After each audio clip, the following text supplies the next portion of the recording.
Hello everyone.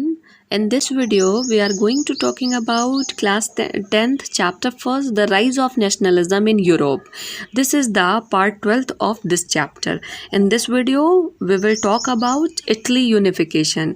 As you all know, इससे पहले के वीडियो में हम लोगों ने जर्मनी के यूनिफिकेशन के बारे में बात की थी, जिसमें हम लोगों ने देखा था कि with the help of Persia कैसे जर्मनी ने अपने आप को यूनिफाई किया। मींस पर्शिया के जो किंग थे कैसर विलियम फर्स्ट, उन्होंने और ऑटोमन बिस्मार्क की मदद से, ऑटोमन बिस्मार्क कौन थे? पर्शिया के चीफ मिनिस्टर, जिनकी हेल्प से जर्मनी को यूनिफाई किया गया। अब हम लोग इस वीडियो में बात करेंगे कि इटली को यूनिफाइड कैसे किया गया। तो like Germany, Italy too had long history of political fragmentation. Germany की तरह ही इटली का भी बहुत लंबा इतिहास रहा है पॉलिटिकल फ्रेगमेंटेशन का। Italian were scattered over several dynasties, states as well as multinational Habsburg empire.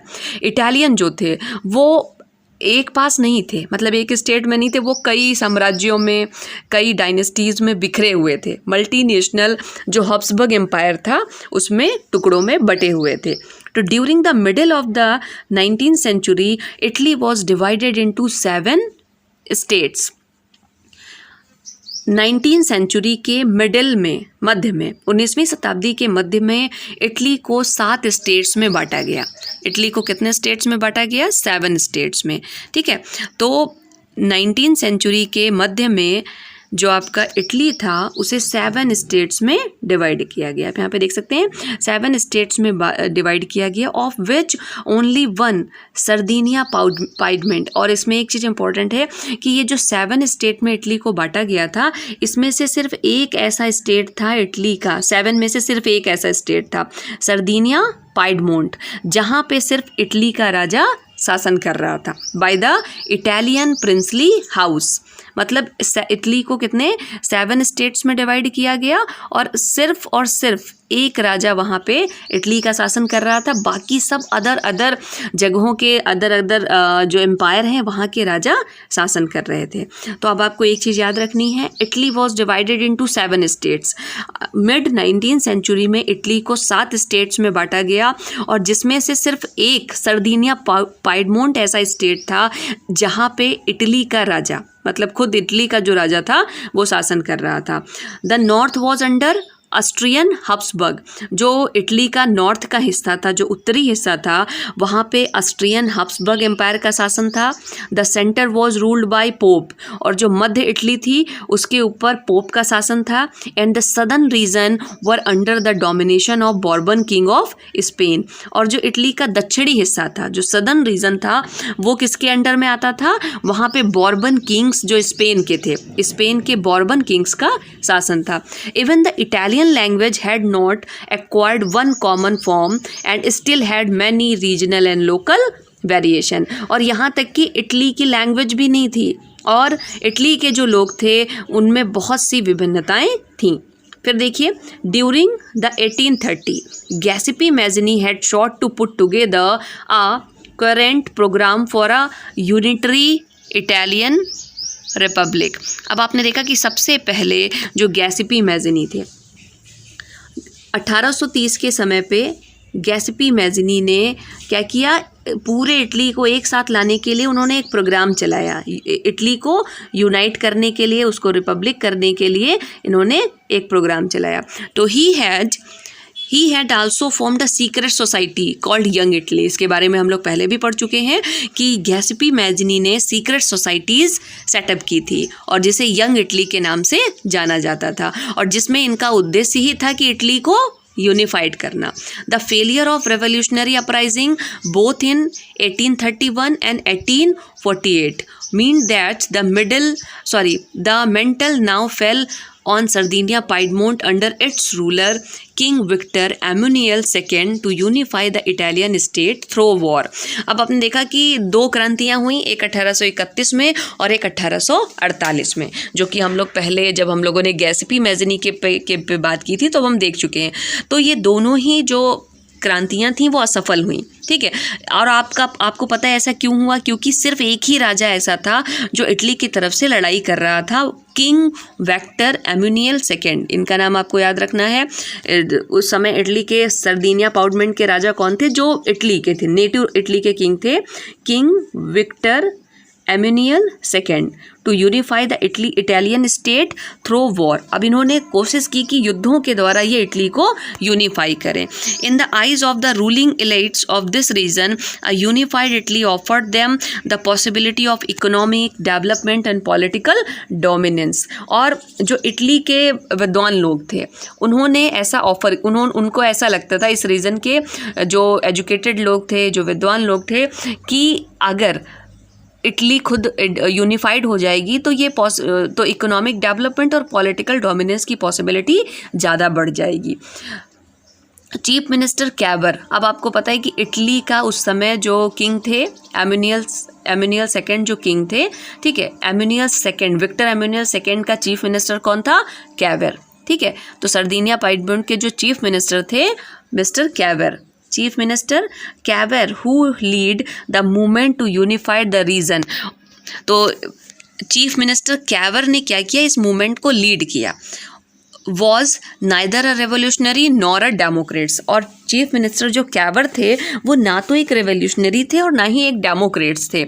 Like many other wealthy and educated members of the Italian elites, he spoke French and much better than he did Italian. अब आपको पता है दूसरे लोगों की तरह, दूसरे जो वेल्दी और एजुकेटेड मेंबर थे इटली के, उनकी तरह जो कैवर थे, जो चीफ मिनिस्टर कैवर थे, वो भी फ्रेंच ज़्यादा अच्छी बोल लेते थे, इटली से ज़्यादा, इटालियन लैंग्वेज से ज़्यादा अच्छी वो फ्रेंच बोल लेते थे। Though a tactful diplomatic alliances with France engineered by Cavour, Sardinia Piedmont succeeded in defeating the Austrian forces in 1859। अब आपने देखा कि किस तरीके से डिप्लोमेटिक वे में जो कैवर थे उन्होंने कोशिश की कि वो पूरे इटली को यूनिफाइड कर पाएँ, और जो सर्दिनिया पॉइडमेंट है उसने सफलता हासिल की ऑस्ट्रिया की फोर्सेस को, ऑस्ट्रियन फोर्सेस को 1859 में हरा के सर्दिनिया पाइडमोंट ने अपनी सफलता हासिल की। Apart from regular troops a large number of armed volunteer under the leadership of Garibaldi joined the fray। अब इसी के साथ में रेगुलर जो ट्रूप्स थी, मतलब लगातार ये युद्ध चल रहा था, और जिसमें आर्म्ड वॉलंटियर, मतलब कुछ लोगों ने, देश के लोगों ने एक वॉलंटियर के रूप में इस युद्ध में हिस्सा लिया, और इसकी लीडरशिप जो थी, इस युद्ध का जो नेतृत्व था वो गैरिबाल्डी ने किया। इन 1680 they march into South Italy and Kingdom of two Sicilies and succeeded in winning the support of the local peasants। अब 1860 में ये जो आर्मी थी इटली की, इसने साउथ की तरफ मार्च किया, साउथ इटली की तरफ मार्च किया, जहाँ पे किसका शासन था? Kingdom of the two Sicilies and succeed, और टू सिलिलीज का जो किंगडम था उसके ऊपर और सफलता भी हासिल की, उसको जीता। ठीक है, किसकी मदद से?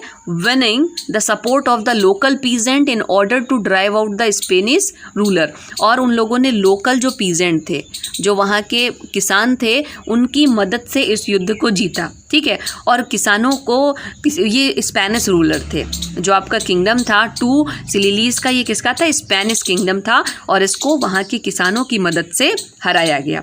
इन 1861 Victor Emmanuel king was proclaimed king of united Italy.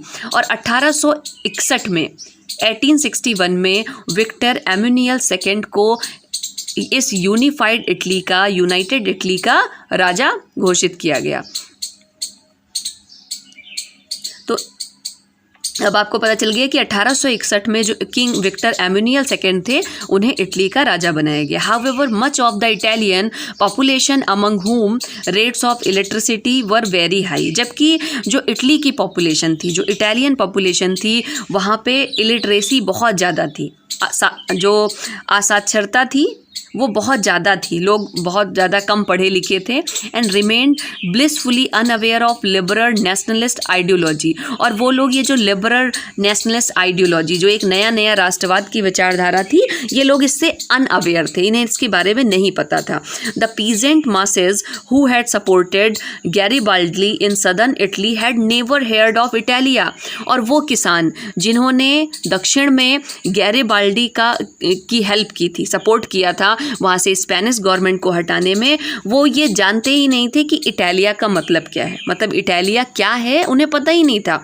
And believe that La Italia was Victor Emmanuel's wife, और उनका ये मानना था कि जो लॉ इटालिया है वो किसकी वाइफ है, विक्टर एम्यूनियल की वाइफ है। बल्कि इटालिया कौन थी, इटली की एलिगोरी थी, पर्सोनिफिकेशन था इटली का, जिसको नाम दिया गया इटालिया। बट वो जो पीजेंट्स थे वो इतने इनोसेंट थे कि उन्होंने इटालिया नाम सुना तो उन्हें लगा कि नहीं, जो उनके जो राजा हैं, जो किंग हैं, ये उनकी वाइफ होंगी। तो यहाँ पे एक आप देख सकते हैं कि थोड़ा सा कितना मतलब लोग कितने इनोसेंट दिखाए गए हैं कि वो इटालिया को, जैसे भारत की एलिगोरी क्या है, भारत माता है, तो वैसे इटली की एलिगोरी क्या थी, इटालिया, मतलब पूरे इटली को एक फीमेल फिगर में पर्सोनिफाई किया गया था, उसको इटालिया कहते थे। लेकिन वो जो इनोसेंट किसान थे जिन्हें कुछ पता ही नहीं था, वो ये उनको लगता था कि जो इटालिया हैं ये विक्टर एम्यूनियल की वाइफ हैं। ठीक है, तो आई होप कि आपको इटली के यूनिफिकेशन के बारे में समझ में आ गया होगा। अब आप ये मैप देख सकते हैं, यहाँ पे आपको बताया गया इटली आफ्टर यूनिफिकेशन। इस मैप में आपको पूरा दिखाया गया जो इटली जो था वो यूनिफिकेशन के बाद में। The map shows the year in which different region become part of the unified Italy. अब आपने देखा होगा कि यहाँ पे अलग अलग, देखिए आप इस वाले मैप में जब आप देखेंगे तो अलग अलग देखिए पूरा है। ठीक है, ये देखिए इटालियन स्टेट बिफोर यूनिफिकेशन, यहाँ पे आपने देखा इटली का स्टेट यूनिफिकेशन से पहले। ठीक है, और यहाँ पे आप देख रहे हैं यूनिफाइड होने के बाद में सब जगह पे पूरा ये वाला देखिए, सब जगह पे पूरा एक ही शासन हो गया है, मतलब इटली के राजा विक्टर एम्यूनियल सेकेंड का। और उससे पहले आपने देखा कि हर जगह अलग अलग लोग शासन कर रहे थे। ठीक है, तो आई होप कि आपको इटली का यूनिफिकेशन समझ में आ गया होगा। नेक्स्ट वीडियो में हम लोग बात करेंगे the strange case of Britain. ये भी जो ब्रिटेन है वहाँ पे कैसे यूनिफिकेशन हुआ, ब्रिटेन को कैसे एक राष्ट्र बनाया गया, इसको हम लोग लास्ट पार्ट जो नेक्स्ट पार्ट आएगा उसमें डिस्कस करेंगे। Thanks for watching.